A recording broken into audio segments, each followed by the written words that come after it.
एक आदमी को इतनी आदत बकवास करने की कि चलते फिरते सब में कमी निकाले, सब में कमी, कोई ना छोड़ा उसने जगत में कमी निकालने के साथ साथ एक दिन तो इतना दुष्ट हो गया कि भगवान में भी कमी निकाल दी। देखो भगवान को, देखो ये क्या कर रखा है, सारी दुनिया को उल्टा सीधा बना के पटक दिया है। मैं अगर दुनिया को बनाता है तो सही सिस्टम से बनाता।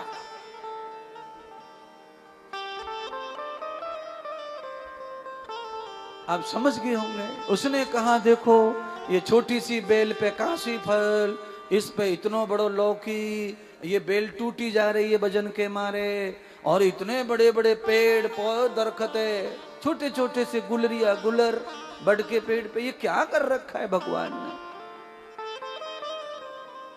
दृष्टांत में कहा कि वो पेड़ के नीचे जब सोया तो उसकी नाक पे फल गिरा, बड़ा पीड़ा हुई। तब उसने माफी मांगी जगत पिता परमात्मा से, कहा परमात्मा मैं ही गलत हूं, आप उत्तम और उत्तम अति उत्तम हैं, आपकी रचना में कोई कमी नहीं है। आज इस पेड़ के ऊपर अगर वो होता कद्दू तो मेरो कद्दू ही हो जातो। आज भला करे ठाकुर जी के इस पेड़ पर आम का फल लगाता छोटा। आप इसको इस तरह समझो कि दुनिया में लोग जब कमी निकालने पे आ जाएं तो फिर भगवान को भी छोड़ते, भगवान को नहीं छोड़ते। बुद्धि आदमी की बदल जाए तो फिर वो रहता ही नहीं है, फिर तो वो बुद्धि का गुलाम हो जाता है। और जब व्यक्ति मन का बुद्धि का गुलाम हो जाए तो शैतान हो जाता है। क्या हो जाता है? हाँ, फिर वो इंसान नहीं रहता है। इंसान तब रहता है जब वो अपने दायरे में है। जैसे ही दायरा छूटा तो वो उसकी खत्म इंसानियत, मानवीयत। बुद्धि का गुलाम हो गया, शैतान हो जाएगा। और ये दुनिया में सब लोग हैं। आप लोग भी कोई कम नहीं होंगे, कमियां तो आप भी खूब निकालते होंगे, एक दूसरे में निकालते हैं। पर थोड़ी थोड़ी कमी को कमी निकालो, ठीक है, बिना कमी के भी कमी निकाल रहे हैं।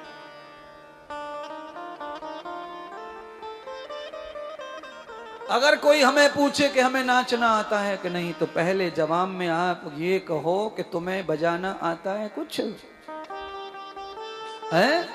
भाई मैं तो ऐसा ही सुन रहा हूं। एक गाना वृंदावन में गाते हैं लोग, उस गाने में यही बात कही गई है जो मैं कहना चाह रहा हूं। गाने की लाइन मुझे आधी अधूरी सी याद आ रही है, वैसे समझाने के लिए उतनी भी काफी है। गाने की लाइन है, सावरिया ऐसा गीत सुना, मैं नाचूं तू गा। यानी कि गोपियां भी भगवान को कह रही हैं अगर हमें नाचना है तो तुम गाओ तो हम नाचेंगे। ऐसी तान सुना, तान का मतलब यही है स्वर। अब इससे मेरी बात सिद्ध हो गई कि कोई भी तुम्हें कहे तुमको आता नाचना तो तुम सीधा जवाब दो कि तुझे आता है बजाना। तू तबला बजा, ढोलक बजा, देख ले फिर मेरा इरादा, एक एक ताल मेरे शरीर से निकलेगी।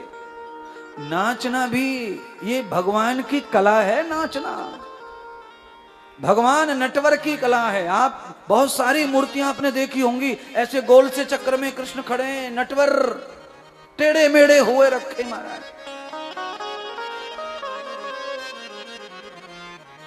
बेढंगा बेशर्मी का नाच नहीं नाचना। कुछ नाच ऐसे भी रहते हैं जो बड़े बेशर्म होते हैं, तो वो बेशर्म नहीं नाचना है। नाच कैसा होना है, नृत्य कैसा होना है? सवरिया ऐसी तान सुना, सवरिया ऐसी तान सुना, ऐसी तान सुना रे सवरिया, ऐसी तान सुना सामरिया, हरि मैं नाचू तू गा सवरिया। ऐसी तान सुना सामरिया,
विभीषण।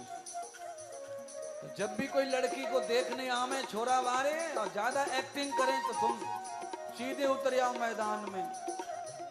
ए सीता ने सुना सामरिया, ए सीता ने सुना रे सामरिया, ए सीता ने सुना रे सामरिया, ए सीता ने सुना रे सामरिया, मैं नाचूं तू गा सामरिया, ए सीता ने सुना रे सामरिया, ए सीता ने सुना रे सामरिया, ए सीता ने सुना।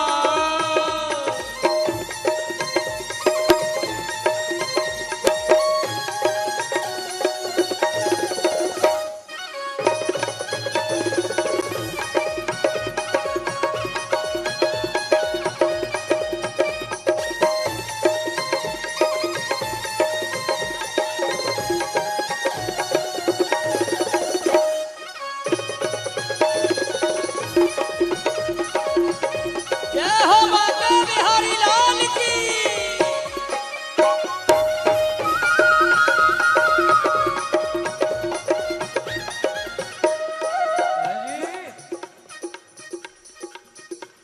पंडित जी भी बैठे बैठे नाच रहे हैं,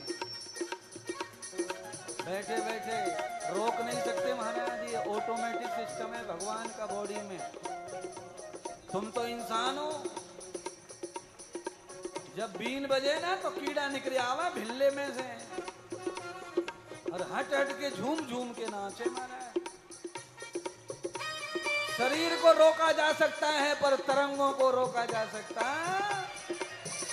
ए सीता ने सुना रे सवैया, ए सीता ने सुना रे सामरिया, ए सीता सीता ने सुना रे सामरिया, ओ पीछे वालों,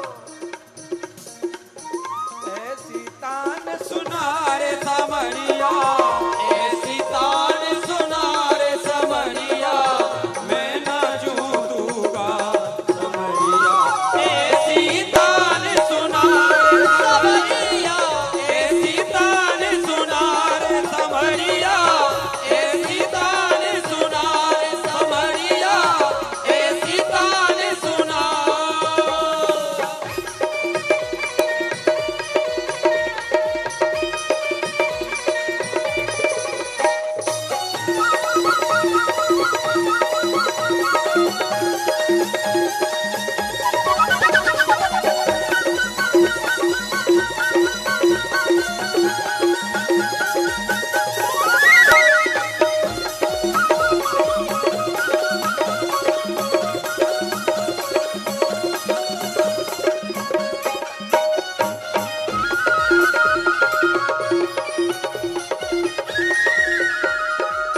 रस की धार बहे इस मन में, रस की धार बहे इस मन में। लल्लू ने रुकियो, ये कुर्सी सोफन पे बैठी है लाश बूढ़ी बूढ़ी, ये ना मटक रही है अच्छे से।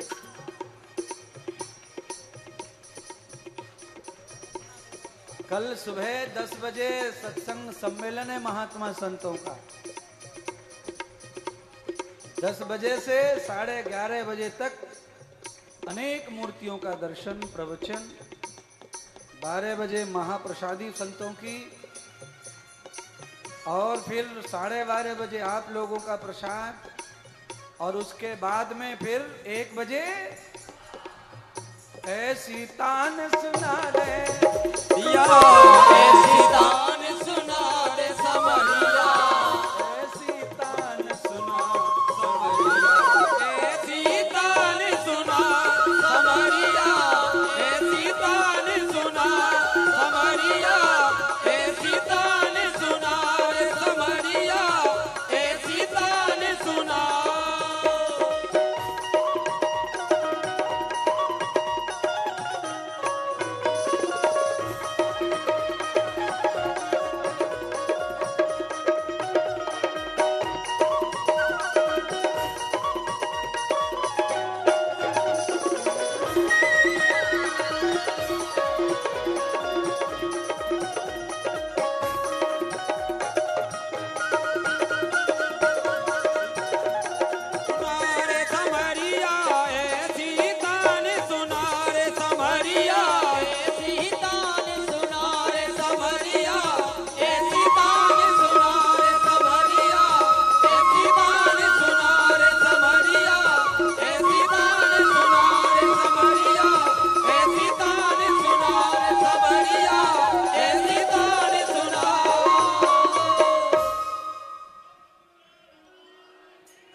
ऐसी तान सुना दे सवरिया, अरे तू ऐसी तान सुना सवरिया, ऐसी तान सुना। परस्पर देवो भव।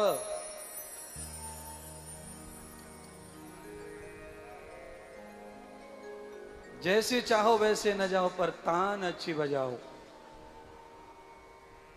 हक भगवान पर भक्त का हो जाता है, पर भक्त कैसा हो? भगवान के इशारे को समझने वाला हो। ये तो प्रेम की बात है, ऊधो बंदगी तेरे बस की। आज गुरु भक्त हैं सुतीक्षण महाराज। गुरुदेव ने दक्षिणा मांगी कि मुझे राम ला के दो, तब समझूंगा तुम मेरे शिष्य हो। श्रवण कुमार ने माता पिता को तीर्थ का दर्शन कराया। हर एक पुत्र का अधिकार है कि वो अपने माता पिता को राम का दर्शन कराए, वैकुंठ का दर्शन कराए। तब ही पुत्र सफल है, तभी पुत्र होना जायज है। अगर ये नहीं तो पुत्र नाजायज है, फिर किसी काम का नहीं है वो। रोटी कपड़ा और मकान दुकान इनको घेरने वाले तो गांव में और काफी है, फिर उसके लिए औलाद पैदा करने की कोई जरूरत नहीं है। हमारे मरने के बाद कौन संभाले को खेत है, कौन संभाले को घर है? अरे तुम मर के तो देखो, ये रोने वाले वही घुस जाएंगे घर में, चिंता मत करो। उसके लिए खुद की औलाद होना जरूरी। खुद की औलाद किस लिए चाहिए? इसीलिए चाहिए कि वो तुमको राम दर्शन तीर्थ दर्शन करा दे। पर बड़ा कठिन है, तीर्थ दर्शन कराने वाली औलादें कुछ दिख नहीं रही यहाँ। बड़े बूढ़े जैसे तैसे अपने प्राण बचा बचू के भाग भूग के आ गए। औलाद तो उसमें भी रुकावट डाल रही है, जाने भी नहीं दे रही और करा भी नहीं रही। इसीलिए अपने माता पिता को, अपने गुरुजनों को परम तीर्थों का दर्शन कराएं। वो शिष्य अच्छे, वो बालक अच्छे, वो औलाद अच्छे।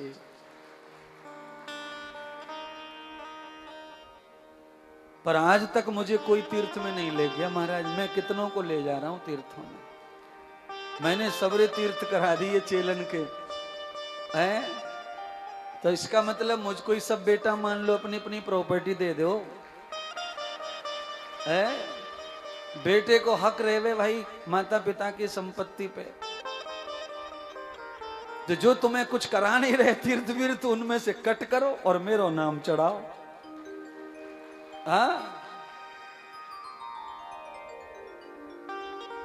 ऐसा कर दो तो फिर क्या कहना, मैं तो तुमको हर महीने नया तीर्थ, हर महीने नया तीर्थ, हर महीने नया तीर्थ। तालियों से तीर्थ ना मिलेगा, तीर्थ तो तभी मिलेगा जब प्रॉपर्टी होगी अपनी।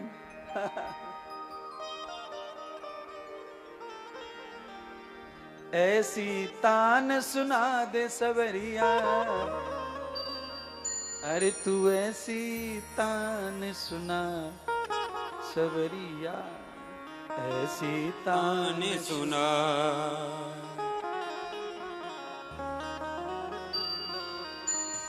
मैं नाचू तू गा समरिया, ऐसी तान सुना। भगवान के शब्द के बगैर पैर ना उठता। सदगुरु सूत जी कहते सौनक आदि ऋषियों को, आज भीम ने ब्रह्मा जी को प्रसन्न कर लिया अत भक्ति से, अत साधना से। ब्रह्मा जी से वर प्राप्त कर लिया कि मुझे विष्णु ना मार सके, यानी जिसका डर था उसी से। पर यावते नस्त विष्णु प्रियां लोकस्य मृत्युन तद वेद मूल, यावत क्षणम न संकरम द्वेहताम कालस्य मूलम संकरोत बधित। भगवान विष्णु के हाथ में काल है नहीं, वो पालन करता है। काल जिनके हाथ में है वो शंकर हैं, और इस राक्षस की बुद्धि पे पत्थर पड़ गए हैं। ब्रह्मा जी खुश हो गए और इसने क्या मांग लिया कि मुझे विष्णु ना मार पाए, बाकी तो मैं सबको देख लूंगा। आदमी जब मतलबी हो जाता है, आदमी जब किसी को ईर्षा खोपड़ी में रख करके भक्ति करता है, तो वो कितना भी बड़ा वरदान प्राप्त कर ले, पर वो वरदान उसका बड़ा नहीं रहता, वो छोटा हो जाता है। भीमा ने वर प्राप्त कर लिया कि मैं विष्णु से ना मर सकूं।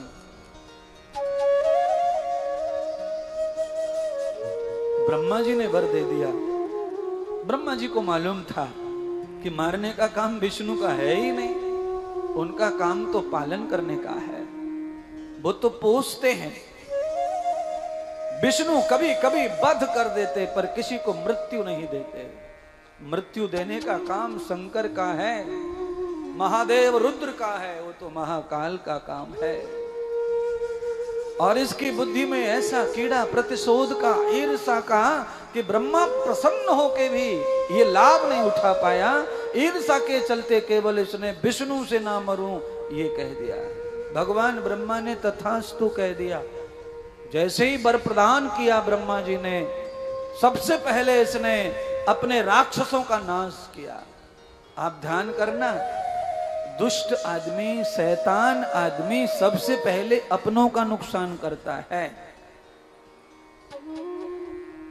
इसने पहले राक्षसों को ही सताया। जैसे ही शक्ति लेके पहुंचा, राक्षसों को मारा, कूटा। सारे राक्षस सरेंडर कर दिए, सब समर्पित हो गए। लो महाराज, हमारा राज्य लो, हमारा राज्य लो, हमारे हथियार लो। कुल मिलाकर के राक्षसों का राजा बन गया बहुत जल्दी। लालच बड़ा है, एक राजा बनने से नहीं, और बड़ा राजा बनना चाहता है। अब ये मानव समाज को तकलीफ देने लगा। पूरी मानव समाज को इसने तकलीफ दी। और इसने तकलीफ देखते देते क्या ढूंढा? राम भक्त कौन कौन है उनको तकलीफ दी, छांट छांट के। जो राम का प्रचार करेगा, जो राम की कथा गाएगा, जो राम का भजन करेगा, मैं उसे शांति और खुशी से नहीं बैठने दूंगा। राक्षस जो बन गया, बुद्धि जो नष्ट कर ली, राक्षसी प्रतिशोध की, ईर्षा की जो बुद्धि होती है भगवान के प्रति या गुरुदेव के प्रति, वो बुद्धि राक्षसी बुद्धि कहलाती है। कोई भी दुनिया का व्यक्ति हो, भगवान के प्रति ऐसा हो जाए, गुरु के प्रति ऐसा हो जाए, गुरु गोविंद दो ही तो हैं, उनके प्रति अगर ईर्षालु बुद्धि हो गई तो बुद्धि राक्षसी है। अब फर्क ये नहीं पड़ता कि आपने जन्म अच्छे घर में अच्छे माता पिता से लिया है तो राक्षस, क्योंकि जन्म जन्म के संस्कार होते हैं, जन्म जन्म का पुण्य पाप होता है। वो कभी पुण्य उदय होता है तो अच्छा बुद्धि काम करती है, पाप उदय होता है तो दुष्ट बुद्धि काम करती है। अच्छा काम करते समय अच्छी सेवा करते हैं, और जब दुष्ट हो जाता है तो दुष्ट काम करते हैं। बुद्धि बदलती रहती है, बुद्धि हमेशा परिवर्तन करती है, नित्य निरंतर पल पल क्षण क्षण बदलती है, कभी एक जैसी नहीं रहती। बुद्धि का यही स्वभाव है। सदगुरु कहने लगे सौनक ऋषि से, आज सुतीक्षण महाराज को इसने बंदी बना लिया और अपनी कारागृह में जेल में डाल दिया। सुतीक्षण जी को कि तूने राम भक्ति करके मेरे पिता को, मेरी माँ के पति को तूने राम से मरवाया, मैं तुझे सजा दूंगा, तुझे जिंदा रख करके तिल तिल मारूंगा, तिल तिल मारूंगा, तुझे भूखा मारूंगा, प्यासा मारूंगा, पिटाई करके मारूंगा, ऐसी सजा दूंगा तुझे कि तुझे देखकर दुनिया में कोई राम की भक्ति ना करे।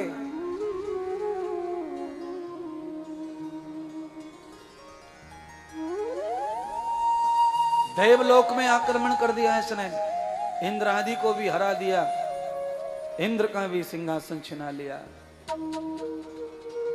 भगवान ब्रह्मा जी का भी आसन ले लिया। आप समझ गए कथा क्या कह रही है? जिनसे वरदान पाया, जिनसे ज्ञान पाया, जिनसे थोड़ी बहुत पहचान पाया, उनको ही डसने पहुंच गया।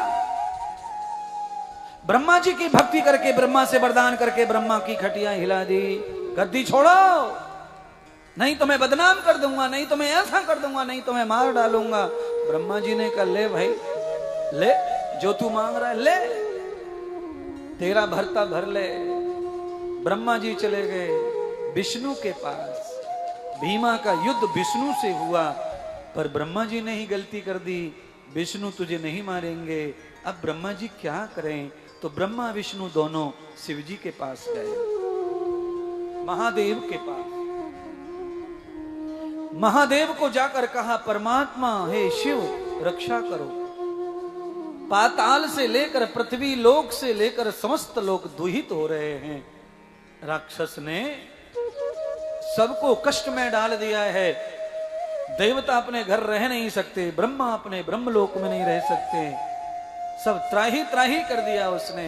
ब्रह्मा जी के वरदान से आज ब्रह्मा जी पछता रहे हैं कि मैंने ये प्यार क्यों दिया, ये दुलार क्यों दिया। भगवान शिव जी ने कहा, मैं कैसे मारूं भीमा को, मेरा तो कुछ बिगाड़ा नहीं उसने, और जब तक वो मेरा कुछ बिगाड़ेगा नहीं मैं नहीं मार सकता उसको। आप जानते मैं न्यायकारी हूं, दयालु हूं, और आप सब देवता न्यायकारी दयालु हैं। आप अनायास कैसे किसी को दंड देंगे? मेरा नहीं उसने कुछ पाप किया है, इसलिए हे नारायण मुझे माफ करना। पर हाँ, जिस दिन वो मेरा पाप कर देगा, अपराध कर देगा, उसी दिन उसका अंत कर दूंगा।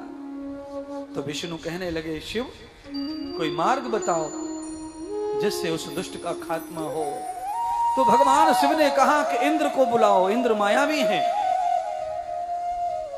और कैलाश की ये मिट्टी भेजो इंद्र के हाथों से। और इंद्र माया का रूप बना करके सुतीक्षण से जेल में मिलने के लिए जाए, और वहां जाकर ये मिट्टी दे के आए, और कहे कि श्रावण का महीना शुरू होने वाला है, श्रावण के महीने में जेल में पड़े पड़े क्या है, भगवान शिव के कैलाश की मिट्टी से शिवलिंग बनाओ। सुतीक्षण महाराज जब शिवलिंग बनाने शुरू कर देंगे तो उनका जाग जाएगा पुण्य, और उसी समय पाप जाग जाएगा भीमा का। इंद्र मायावी रूप बनाकर आए, भीमा की जेल में आकर के सुतीक्षण से मिले, और मिट्टी दान की सारा दृष्टांत बताया कि ये मिट्टी कैलाश से लाया हूं, भगवान ब्रह्मा विष्णु महेश ने भेजी है, ये भीमा को नाश करना है भीमा का। तो आप ऐसा कीजिए कि इस मिट्टी से शिवलिंग बना करके अर्चन करो, जेल में बैठे बैठे, सामान की जरूरत नहीं है तुमको, खाली शिवलिंग बनाओ, ओम नमः शिवाय बोल के कोने में रखते जाओ रखते जाओ रखते जाओ, अर्चन हो गया। सामान ना हो, पदार्थ ना हो, वस्तु ना हो, जल ना हो, दुग्ध ना हो, तो मानसिक अर्चन भी किया जा सकता है, मंत्र बोल के मंत्र अर्चन। और मंत्र से ही अर्चन होता है, फूल से अर्चन होता है, फलों से अर्चन होता है, अनेक प्रकार के रसों से अर्चन हो सकता है, शब्द से हो सकता है, और कुछ भी न हो तो प्रेम से भी भगवान का अर्चन हो सकता है। आचार्य कह रहे थे ना, अभी प्रारंभ में व्याख्यान में आचार्य ने बताया था, अवधेशानंद जी कह रहे थे ना कि सामान के बगैर भी भोले को पूजा जा सकता है, अर्चन किया जा सकता है। कैसे करें अर्चन? है आपके शरीर में अमृत भी है, और वो अमृत रहता है आंखों के पीछे। अमृत कहाँ रहता है? आंखों के पीछे। जब आपकी आंखों में से आंसू प्रकट हो जाता है भगवान की आर्द्रता के लिए, वो अर्चन हो रहा है। भगवान कहाँ है? तो भगवान यहाँ सीने में शिव का स्थान बताते हैं, बॉडी में ये शिव, नाभि में विष्णु का स्थान है, रीढ़ की हड्डी में नारायण श्री गणेश का स्थान है, गले में सरस्वती का स्थान है, जीवा पर समुद्र का स्थान है, आंखों में सूर्य का स्थान है, कानों में आकाश का स्थान है, नासिका में पृथ्वी का स्थान है, चमड़ी में पृथ्वी का सुगंध का स्थान है। सब स्थान बटे देवताओं के।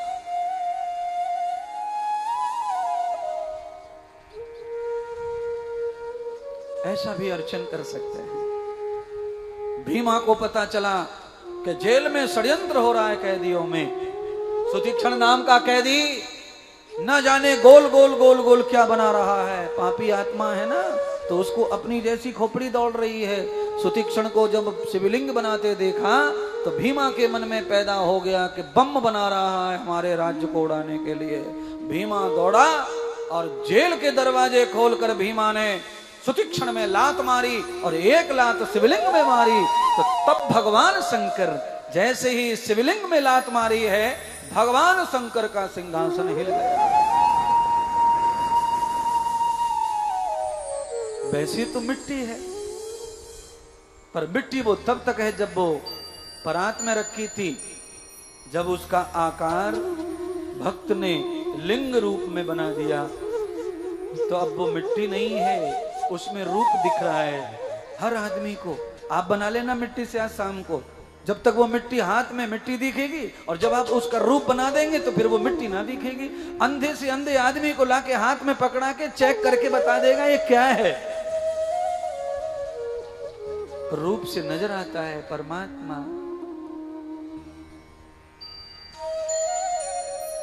शिवलिंग बनते ही पहचान में आ जाता है शिवलिंग है। जैसे ही भीमा ने अर्चन में लात मारी शिवलिंग में, उन्हीं मिट्टी के लिंगों में भगवान शिव प्रकट हो गए। आद्रतम कृतम मूलम भस्मोन क्रिया। शिवलिंग से कैसे आदृत हो गए? कहते हैं वहां पत्थरों की वर्षा हुई। वो शिवलिंग जो तोड़े उसने पैरों से, उनमें से ऐसे पत्थर निकले, पत्थरों की वर्षा होने लगी राज्य पर। और आप बताओ, पत्थरों की वर्षा होने लग जाए तो रोज सुनते हो न्यूज में, पहाड़ फिसल गया, फलाना गांव गया, फलाना ये गया, वो गया। अभी क्या हुआ महाराष्ट्र रायगढ़ जिले में? क्या हुआ? पहाड़ फिसल गया, पूरा गांव दब गया। पत्थरों की बारिश होने से क्या होगा आप समझ जाइए। पत्थरों की अनंत बारिश हो रही है।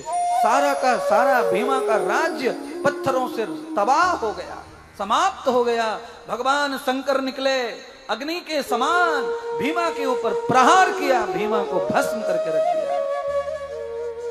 सुतीक्षण महाराज को भगवान शंकर ने दर्शन दिया। भगवान सुतीक्षण महाराज को कह रहे, सुतीक्षण मैं तुम्हारी भक्ति से ही आया हूं, वर मांग लो। कहा परमात्मा मुझे तो वर के रूप में केवल एक ही चीज चाहिए और वो है भक्ति, मुझे कुछ और नहीं चाहिए। मैं जो पहले से करते आ रहा हूं वही मैं करता रहूं। मुझे दूसरा कोई पदार्थ, वस्तु, द्रव्य, शौक, मौज, कोई सम्मान, प्रतिष्ठा मुझे कुछ नहीं चाहिए। मुझे केवल राम भक्ति चाहिए, राम भक्ति चाहिए, राम भक्ति चाहिए। बस ये समझ लो, सुतीक्षण ने राम की भक्ति मांगी, भगवान शिव ने वो तो दे ही दी, वो तो थी ही, पर तब भी भगवान शिव कह रहे हैं तुम्हें कुछ तो मांगना पड़ेगा। मैं आया हूं खाली हाथ नहीं जाऊंगा, तुम्हें कुछ देके जाऊंगा। सुतीक्षण कहने लगे परमात्मा कुछ देना ही चाहते हो तो मेरी इच्छा पूरी कर दो। अब आप देना चाहते हो तो ये दे दीजिए कि आप ऐसे दुष्टों के लिए प्रकट हो गए हो तो आप इसी जगह पर स्थापित हो जाइए। न जाने कितनी दुनिया, कितने भगवान के भक्तों को कितने दुष्ट राक्षस त्रास दे रहे, दुख दे रहे, उनकी रक्षा कौन करेगा? आप ही परमात्मा स्थापित हो जाओ। भगवान शिव ने कहा सुतीक्षण मैं तुम्हारी कामना पूरी करता हूं, पर तुम्हें अपना नाम देना पड़ेगा मेरी स्थापना को। सुतीक्षण कहने लगे मैं तो नहीं, मेरा नाम नहीं, मेरा नाम किसी काम का नहीं है। नाम तो परमात्मा सिर्फ आपका ही है उद्धार करने वाला, मेरे नाम से किसी का उद्धार नहीं होगा। आपको नाम चाहिए तो आपने जिस पापी का कल्याण किया है उसका नाम डूब गया है, पर आप उसके लिए भी आए हो तो उसके नाम को भी जिंदा रखने के लिए आप उसी का नाम धारण कर लो। तब भगवान ने भीमा राक्षस का नाम धारण किया और अपना जो नाम केदार में पड़ा था वो नाम ला करके भीमा के साथ जोड़कर भीमा शंकर नाम से भगवान स्थापित हो गए महाराष्ट्र की पावन धरती पर, भीमा नदी के तट पर। भगवान ने सुतीक्षण महाराज को वरदान दिए और साथ में अपने लिंग के रूप में स्थापित होने का महत्व बताया। हे सुतीक्षण, जो भी भीमा नदी के तट पर मेरा दर्शन करेगा और भीमा शंकर में आकर के ज्योतिर्लिंग का दर्शन करके शिवलिंग बना करके यहां अर्चन करेगा नदी के तट पर, उसके जितने भी कोर्ट कचहरी के जितने झंझट होंगे उसके शीघ्र कट जाएंगे। वो कभी जेल आदि में अपना जीवन निरपराध नहीं भोगेगा। वैसे जेल में आधे से ज्यादा कैदी बिना अपराध के ही बंद हैं। अपराध सिद्ध कर दिया जाता है बिना अपराध के। बाद में खोजबीन होते होते जब साल निकल जाते हैं अपराधी दुखी होकर परेशान हो जाते हैं। बिना अपराध के पिछले किसी जन्म का दंड भोगने के लिए कभी कभी सजा और जेल हो जाती है लोगों को, गलतियों के कारण। कुछ गलती पुलिस करती है, कुछ वकील, कुछ जज करते हैं, और उन गलतियों का कारण केवल हमारा भाग्य है। पिछले जन्मों का कोई पाप भोगना है तो उस तरह भोगना पड़ जाता है। कभी कभी बिना किए का भी दंड मिल जाता है, बिना किए का अपराध, बिना किए का बदनामी हो जाती है। कभी कभी पिछले जन्मों के पाप के कारण ऐसा हो जाता है। कभी कभी अनंत नाम, कभी कभी अनंत सुख, कभी कभी अनंत फायदा हो जाता है बिना कुछ किए। ये पिछले जन्मों का कोई पुण्य प्रताप जाग जाता है तो फायदा भी हो जाता है, नाम भी हो जाता है, सम्मान भी हो जाता है, नुकसान भी हो जाता है, अपमान भी हो जाता है, घाटा भी पड़ जाता है, बेइज्जती हो जाती है, बदनामी हो जाती है। किया कुछ नहीं और बदनाम हो गए। पिछले जन्मों की पूंजी कभी न कभी तो खोल के खानी पड़ती है। आप सबके साथ ऐसा होता है। आप चिल्लाते रह जाते हैं, भाई हमने नहीं किया, नहीं किया, तो भी दे दे दे दंड मिलता रहता है। किए की सजा मिलती है, पर यह ध्यान रखना है अकर्मण्यता की सजा ये नहीं है, पर किस जन्म का है, कब का है, ये कोई नहीं जानता है। त्वया वेदम च दर्शनम पुण्यायोग शंकर। आज भगवान भोले शंकर, भोलेनाथ ने भीमा राक्षस का उद्धार करके सारे के सारे राम भक्तों की रक्षा के लिए भीमा शंकर ज्योतिर्लिंग के रूप में स्वयं भगवान स्थापित हो गए, और राम भक्त सुतीक्षण का जगत कल्याण हुआ। आपको पता है, राम की भक्ति के लिए ही सुतीक्षण जेल में पड़े रहे। राम जी का मंदिर बनाने के लिए भी हजारों लोगों को जेल भोगनी पड़ी है, हिंदुओं को मारा है बिना कुछ पाप किए।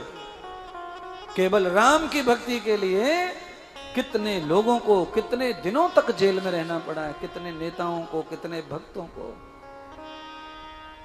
पर भक्त भगवान के लिए, धर्म के लिए, अपनी संस्कृति, अपनी सिस्टम, अपनी जिंदगी को बचाने के लिए ये सारी चीजें हमारे लिए कुछ नहीं है। इन सबको भी हम भोगें, पर हमारा देश, हमारा समाज, हमारी संस्कृति, हमारा सनातन, हमारे चिन्ह बचने चाहिए। आताताइयों से हमेशा लड़ने का हमने साहस किया है, और ऐसे ही हम लड़ते लड़ते साहस से सनातन की रक्षा करते करते समाज को, संस्कृति को बचाने के लिए हम ऐसी कुर्बानियां, ऐसे संकट जीवन में भोगते रहेंगे। और बलिदानी लोग आते रहते हैं और कर्म करते रहते हैं। महाराज सुतीक्षण महाराज कौन है? प्रेमी है राम जी के। सुतीक्षण राम जी को जानते तक नहीं है। गुरु जी ने जनवाया, राम जी से प्यार हो गया गुरु के कहने से। यही तो है गुरु महिमा है। इस दुनिया में यही सबसे बड़ी महिमा है सनातन की, जो देखा नहीं उससे प्यार हो जाता है।